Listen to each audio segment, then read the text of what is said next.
My name is Kevin Armstrong. I'm 29 years old and I live in Oklahoma City. Most people think that when you catch your girlfriend lying and cheating, you're supposed to scream, cry, or beg for an explanation. I didn't do any of that. We had been together for 2 years, sharing an apartment that was in my name. At first, everything seemed normal, but slowly the lies started piling up. She would disappear for hours with weak excuses, get defensive when I asked simple questions, and turn every conversation around so I felt like I was the problem.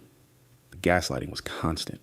One night, I finally saw the messages on her phone confirming she was seeing someone else. Instead of yelling or arguing, I stayed completely calm. I packed a bag with only my clothes and personal items, handed her the keys, and said, "This apartment is in my name. I'm leaving. You have 30 days to move out." She laughed and told me I was overreacting, that I would come crawling back. I didn't say another word. I just walked out that door and never looked back. What happened next was something I never could have predicted. She didn't leave quietly. She stayed in the apartment, started posting online, called her family and friends, and turned the whole situation into a public attack against me. The drama escalated fast, and before long, it reached the point where legal papers were involved. If you've ever been manipulated, lied to, or made to feel crazy in a relationship, you're going to want to hear exactly how this played out. Hit that like button if you've ever walked away from toxicity. Subscribe and turn on notifications so you don't miss the full story. And drop a comment below. What's the calmest way you've ever left a bad situation? Let's get into it. One Monday morning, as I unpacked the last box in my temporary new apartment, my phone started lighting up nonstop. Emma Lawson had wasted no time. She posted a series of stories on her social media accounts, complete with sad music and captions about being abandoned in the apartment we had shared for 2 years. She wrote that I had suddenly packed up and left her with nothing, making it sound like I was the one who had walked away without any reason. Within hours, the posts gained traction among our mutual friends in Oklahoma City. Messages started pouring in from people I hadn't spoken to in months, asking why I would do something so cold. Her family joined in quickly. Her mother sent me a long text saying I had broken their daughter's heart and left her in a difficult financial situation. Her brother followed with a string of accusations claiming I had used Emma and then discarded her once things got serious. Even some of her close friends texted me directly telling me I owed her an explanation and that walking out like that was selfish. I read every message carefully, but didn't reply to any of them. I knew responding would only fuel the fire. Later that afternoon, my landlord, Grace Reed, called me directly. Her voice was professional, but firm. "Mr. Armstrong, I received a call from Emma this morning. She says she's still living in the unit and wants to take over the lease in her name. The apartment is still listed under your contract, so I need to clarify the situation with you first." I explained the basic facts without emotion, that I had moved out and given Emma 30 days to find new housing. Grace noted everything down and said she would review the lease terms and get back to me within the next day or two. I hung up and immediately dialed my law partner and close friend, Dylan Carter. He picked up on the second ring. "Kevin, what's going on? I saw some of the posts circulating this morning." I gave him the full picture of the last 24 hours, including the social media storm and the landlord's call. Dylan listened without interrupting, then said, "This is heading toward a tenancy dispute. We need to document everything starting now. Send me screenshots of every message and post you have. I'll start pulling the lease copy and any communication records from your side." We spent the next hour on the phone going over the steps. Dylan advised me to keep all future contact in writing and to avoid any direct confrontation with Emma or her family. He also suggested we prepare a formal notice to the landlord confirming my intent to end the lease and transfer responsibility. By the time we finished, I had a clear plan for the next few days. That evening, more messages arrived. Emma's father sent one claiming I had left his daughter in a vulnerable position and that I needed to man up and fix this. A couple of her coworkers, who I barely knew, also reached out repeating the same narrative, that I had abandoned her. I saved every single text and forwarded copies to Dylan for our growing file. The situation was escalating faster than I expected. What had started as my quiet decision to leave had turned into a public campaign against me. Grace Reed texted me later that night confirming she had spoken with Emma again and would need both of us to come in for a meeting at the management office the following week. I agreed to the time she suggested and let Dylan know so he could join me if necessary. I sat back in my new living room and reviewed the screenshots one last time. The pattern was clear. Emma was not planning to leave the apartment quietly. She was digging in and using every available channel to pressure me. Dylan had already warned me this could end up in small claims court or even a formal eviction process if she refused to move. I knew I had to stay calm and handle it through the proper legal channels. The rest of the week continued in the same direction. More posts went up, more family members got involved, and the landlord's office kept requesting updates. I focused on my work during the day and handled the incoming messages in the evenings, always looping Dylan in for advice. The apartment that used to feel like home was now the center of a growing conflict, and I could see it was only going to get more complicated before it got resolved. A few weeks after the messages and posts started flooding in, the situation moved from online drama to official paperwork. Grace Reed scheduled a formal meeting at the management office for all parties involved. I arrived with Dylan Carter carrying a folder of printed screenshots and email records. Emma showed up with her mother and brother, all three looking prepared for a fight. The landlord reviewed the original lease agreement and reminded everyone that the unit remained in my name, with 6 months still left on the contract. Emma spoke first, claiming I had verbally agreed to let her stay and take over the lease. Her mother backed her up, saying I owed it to their family after 2 years together. Her brother added that abandoning the apartment left Emma in a difficult spot financially and emotionally. Grace listened carefully, but kept returning to the written lease terms. She asked for any documentation of a verbal agreement. Of course, there was none. I presented the timeline Dylan and I had prepared, dates of the social media posts, copies of the accusatory messages from her family and friends, and proof that I'd given 30 days notice before moving out. Dylan explained the legal position clearly. As a named tenant, I had the right to end my responsibility, but Emma would need to either vacate or apply as a new tenant with proper credit and background checks. The landlord noted that any unauthorized occupants could lead to penalties on the lease. The meeting ended without a clear resolution. Grace gave Emma a formal 30-day notice to vacate and stated she would begin eviction proceedings if the unit wasn't cleared. As we left the building, Emma's mother stopped me in the parking lot and said I was making a mistake by involving lawyers. I didn't respond and simply walked to my car with Dylan. Back at my temporary apartment that evening, Dylan and I reviewed the meeting notes. He suggested we start gathering additional evidence, including security camera footage from the complex, showing when I moved my belongings out. He also recommended sending a certified letter to both Emma and the landlord, restating my position in a 30-day timeline. I approved the plan, and we drafted a letter together before sending it the next morning. Over the following days, more pressure came from Emma's side. She changed the locks on the apartment without permission and posted new stories claiming I was trying to evict her unfairly. Her friends continued sending messages accusing me of being heartless. One of her coworkers even reached out to my workplace, asking why I would treat someone so poorly. I forwarded everything to Dylan and kept records of every incident. Grace Reed contacted me again after receiving the certified letter. She confirmed she had also received a copy and was now treating the matter as a formal tenancy dispute. She mentioned that if Emma didn't vacate voluntarily, the next step would be filing with the local court for eviction. Dylan advised me to stay patient and continue documenting rather than engaging directly. The tension kept building. Emma's family started calling mutual friends in Oklahoma City, spreading their version of events and asking them to pressure me into backing down. A few acquaintances reached out to me, privately confused by the conflicting stories. I explained my side briefly, but refused to get pulled into arguments. Dylan and I spent several evenings cross-checking bank records and utility bills to prove I had been the one paying rent consistently for the entire 2 years. The evidence showed Emma had contributed very little financially in recent months. This information strengthened our position significantly. As the 30-day notice period approached its end, Grace Reed informed both of us that she would have no choice but to proceed with legal action if the apartment wasn't vacated. The case was moving from simple disagreement to a structured court process, and I could feel the weight of the upcoming hearings. When the 30-day notice period was almost over, the conflict escalated from private messages into a very public and coordinated campaign. Emma Lawson began posting daily content across her social media accounts. One video showed her standing in the living room surrounded by half-packed boxes, while she explained to the camera how I had suddenly decided to abandon her after 2 years of sharing the apartment. She mentioned the financial strain it was putting on her and suggested that I was using my name on the lease as leverage to force her out without any support.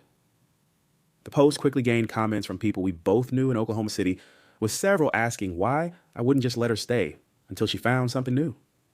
Her family became more active as well.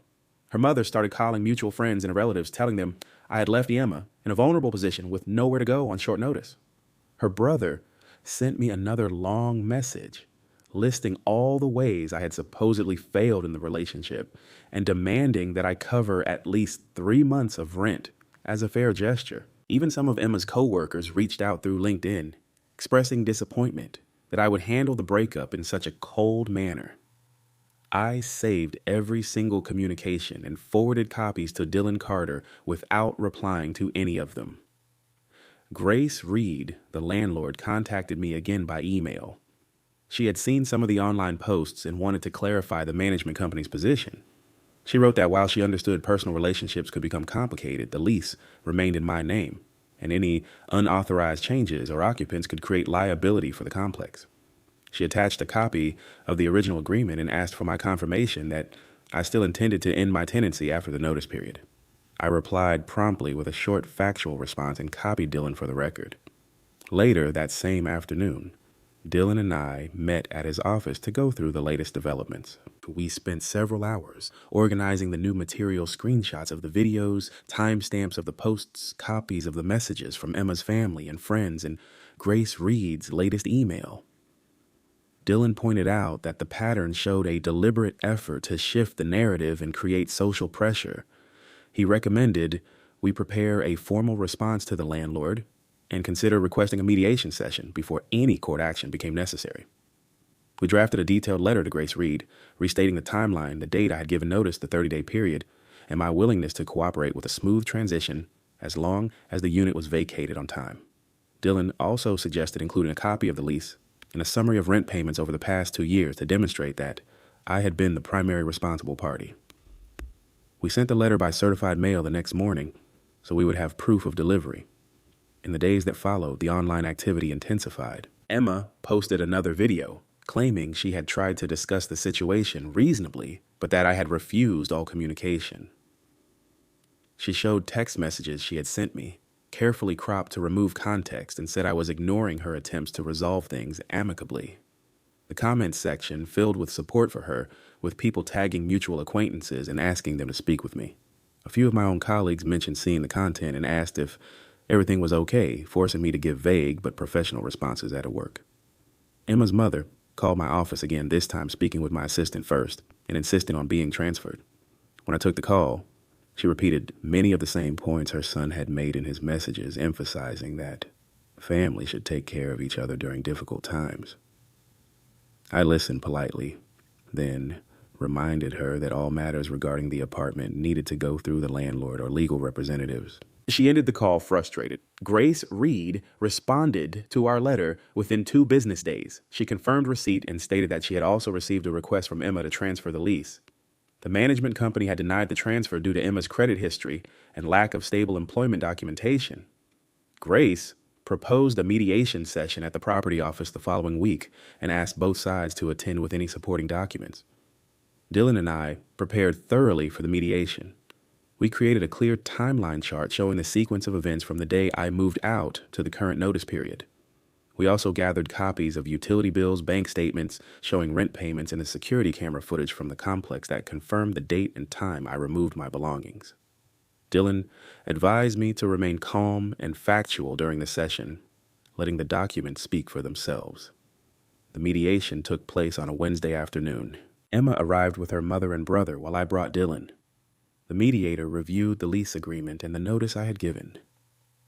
Emma argued that she needed more time because finding a new place on short notice was difficult, especially with her current financial situation.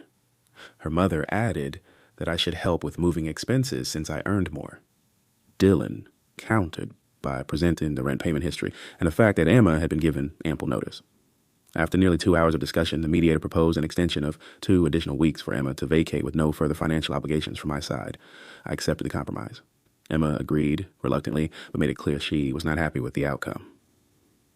As we left the office, her brother muttered something under his breath about this not being over.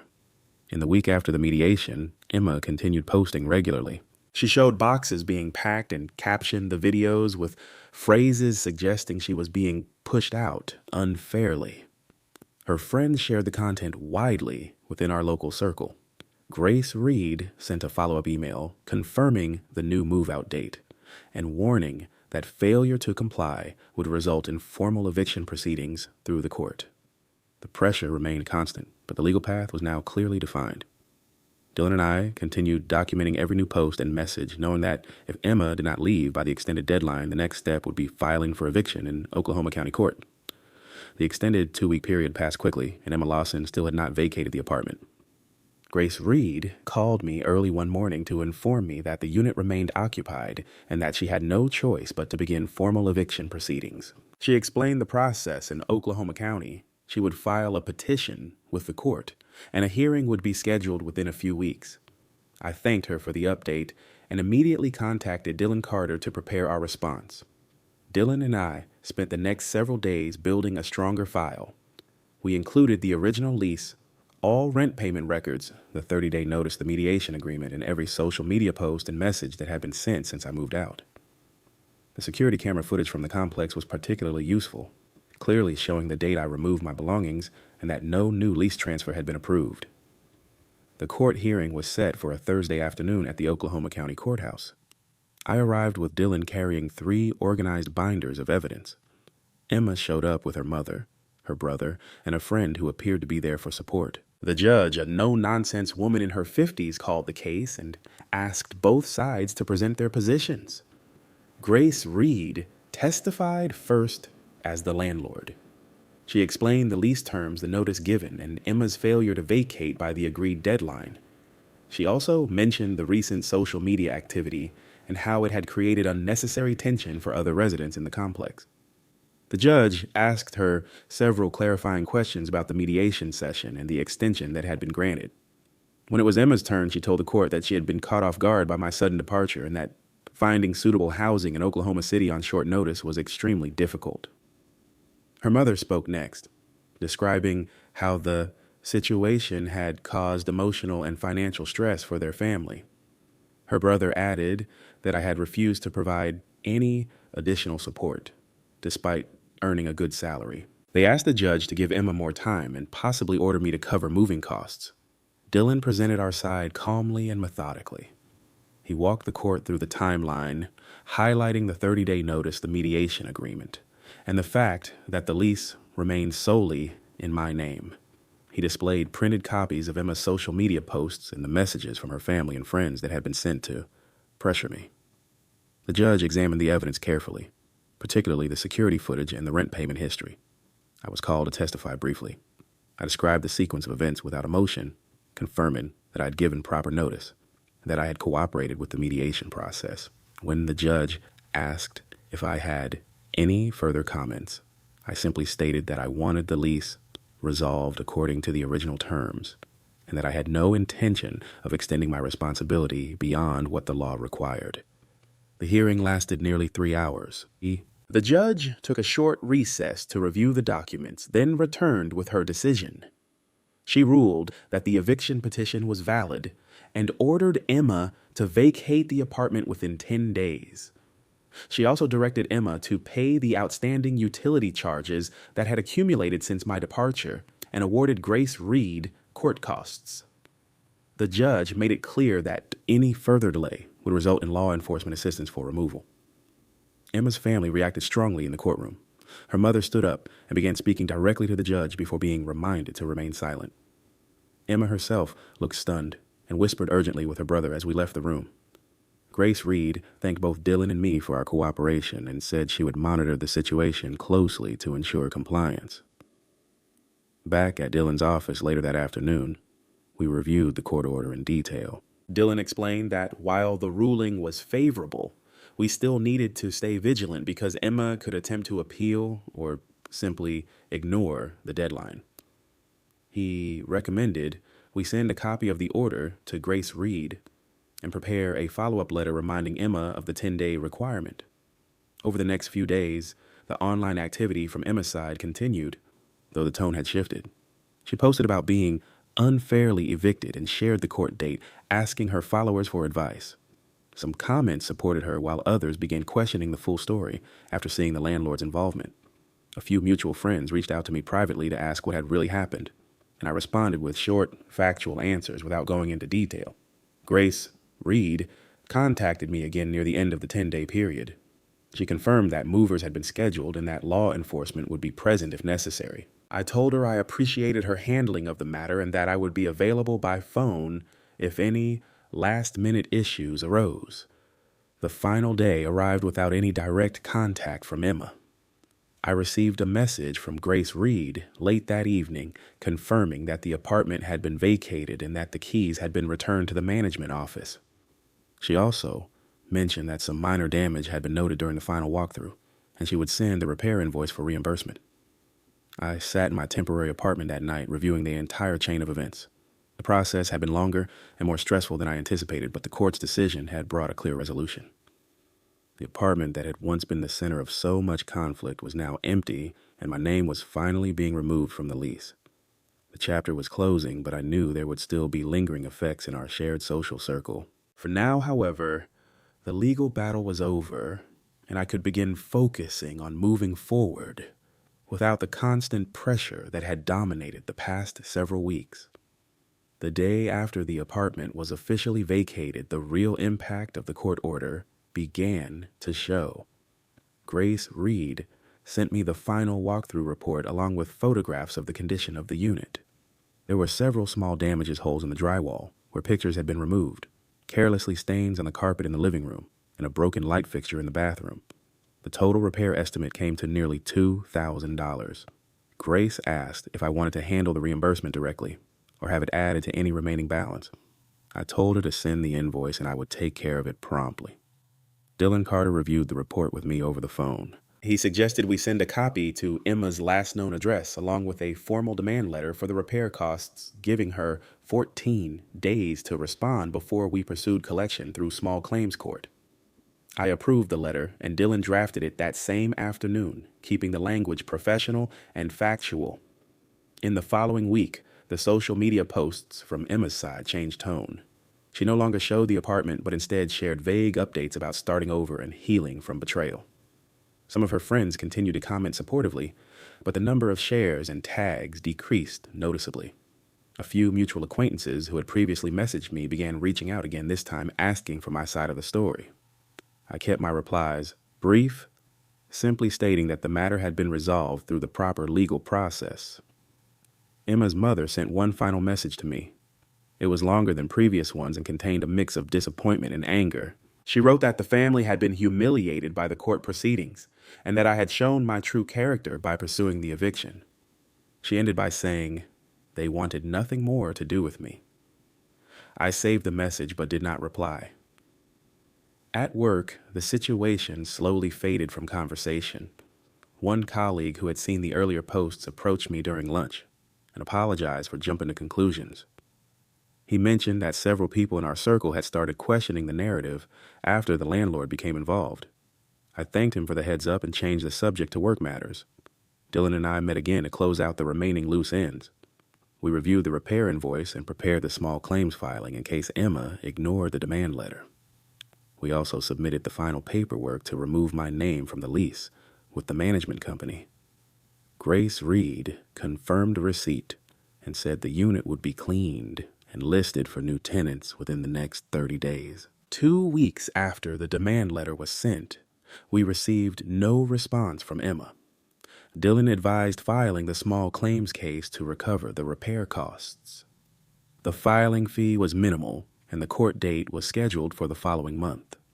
I signed the paperwork, and we submitted it electronically through the Oklahoma County court system.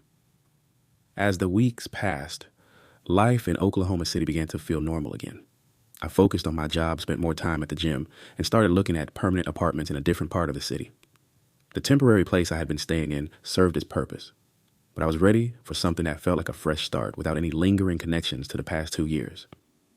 One evening, Dylan called me with an update. He had checked the court records and confirmed that Emma had not filed any appeal or motion to delay the eviction. The repair costs claim was moving forward on schedule. He also mentioned that a mutual friend had told him Emma was staying with her parents temporarily while looking for a new place. The friend said the family was much quieter about the situation now. I thanked Dylan for keeping track of everything and told him I appreciated his steady guidance throughout the process. He laughed and said it was one of the cleaner tenancy disputes he had handled, even if it had started with a lot of noise. The small claims hearing took place on a quiet Tuesday morning. Emma did not appear. The judge reviewed the evidence we submitted, the walkthrough photos, the repair estimates, and the demand letter with proof of delivery. She ruled in my favor and ordered Emma to pay the full amount plus court costs within 30 days. I left the courthouse with a copy of the judgment and a sense of finality. That afternoon, I transferred the repair payment to Grace Reed and received confirmation that the account was now fully settled. The management company sent me a letter officially releasing me from the lease and wishing me well in future housing. With the legal matters behind me, I started searching for a new apartment in a different neighborhood. I wanted a place that had no shared history and allowed me to move forward without reminders of the previous 2 years. Dylan helped me review a few listings, and we found one that met all my requirements. As I packed up my temporary apartment and prepared to move again, I reflected on how quickly a relationship could unravel and how much energy it took to resolve the practical consequences. The experience had been exhausting, but it also taught me the importance of clear boundaries and proper documentation from the beginning. The court judgments and financial obligations now rested with Emma, and I had no intention of following up beyond what the law required. My focus shifted entirely to rebuilding my own routine and looking ahead. The small claims judgment became official 30 days after the hearing, when Emma Lawson failed to make any payment. Dylan Carter notified me that we could now request a wage garnishment or place a lien if necessary, but he recommended we first send one final demand letter with the court judgment attached. I agreed, and he prepared the document that afternoon. The letter gave Emma 14 days to pay the full amount before we pursue collection through her employer or bank accounts. Grace Reed sent me a final statement confirming that all repairs had been completed and the apartment was back on the market. She thanked me for my cooperation throughout the process and mentioned that the new tenants were scheduled to move in the following month. I replied with a short note of appreciation and closed that chapter of communication with the management company. In the weeks that followed, the social media activity from Emma's side quieted down considerably.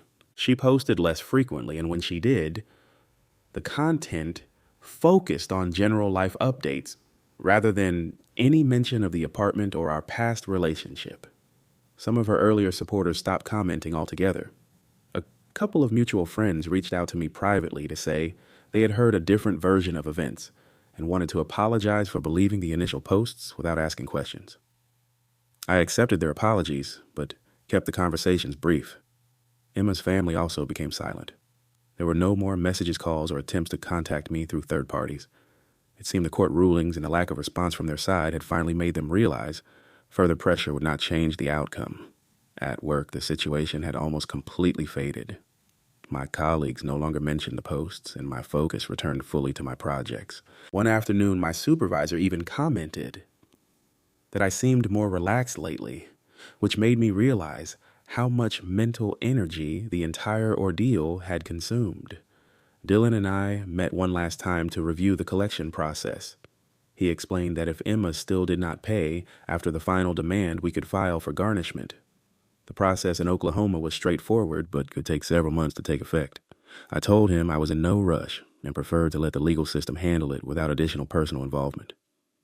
2 weeks after the final demand letter was sent, we received no response or payment. Dylan filed the necessary paperwork for wage garnishment. The court approved it within 10 business days, and the order was sent to Emma's employer. I received confirmation that the process had begun and that any eligible wages would be deducted until the judgment was satisfied. Life in Oklahoma City continued at its normal pace. I signed the lease for my new apartment in a quieter neighborhood on the north side of the city. The move was smooth and uneventful. I spent a weekend setting up the space exactly the way I wanted, with no reminders of the previous 2 years. The new place felt like a true fresh start. One evening, while unpacking the last boxes, I received a short text from a number I didn't recognize. It was from Emma. The message was brief and simply said she had received a garnishment notice and asked if there was any way to settle the matter privately. I forwarded the text to Dylan without replying. He advised me not to engage directly and to let the legal process continue. I followed his recommendation and deleted the message after saving it for the record. The garnishment took effect the following month. According to the court updates, a portion of Emma's paycheck was now being deducted each pay period. Dylan confirmed that the payments were being applied correctly toward the judgment amount. It was a slow but steady recovery of the money I had been forced to spend on repairs. As the months passed, I heard through distant mutual connections that Emma had moved in with her parents permanently and was looking for a new job outside of Oklahoma City. The news didn't bring me any particular satisfaction or anger. It simply felt like the final loose end of a chapter that had already closed. I continued my routine with greater clarity. Work became more enjoyable. My friendships felt lighter, and I spent more time on activities I had neglected during the height of the drama. The experience had been costly in both time and money, but it had also taught me valuable lessons about boundaries, documentation, and the importance of staying calm when emotions run high. The legal judgments remained in place, and the financial obligations stayed with Emma. I had no desire to follow up beyond what the court required. My focus was entirely on the present and the future I was building for myself. With the garnishment in place and the apartment long since re-rented, the entire situation finally moved into the background of daily life. I settled into the new apartment on the north side of Oklahoma City and slowly rebuilt a routine that felt completely my own. Mornings started with a quiet cup of coffee on the small balcony overlooking the park, followed by focused workdays that no longer carried the weight of constant messages or unexpected calls. The space was simple, clean, and free of any shared history. For the first time in over 2 years, my home felt like a place of peace rather than a source of stress. Dylan Carter checked in occasionally with updates on the collection process. The garnishment continued steadily each pay period, and the judgment balance decreased month by month. He confirmed that there had been no appeals or attempts to contest the order. Emma had not contacted me again after that single text, and her family remained completely silent. The lack of further drama brought a sense of closure that no court document could fully provide. At work, projects progressed smoothly, and my colleagues treated me with the same professional respect as before. The few people who had once asked about the social media posts never brought it up again. Life returned to its normal rhythm, and I found myself with more energy to invest in the things that mattered: deeper friendships, regular exercise, and time for hobbies I had neglected during the height of the conflict. Several months later, I met Abigail Vaughn through a mutual colleague at a charity event for local legal aid programs. She worked as a paralegal at a nonprofit focused on family housing issues. Our conversation started naturally over coffee during a break and continued easily in the weeks that followed.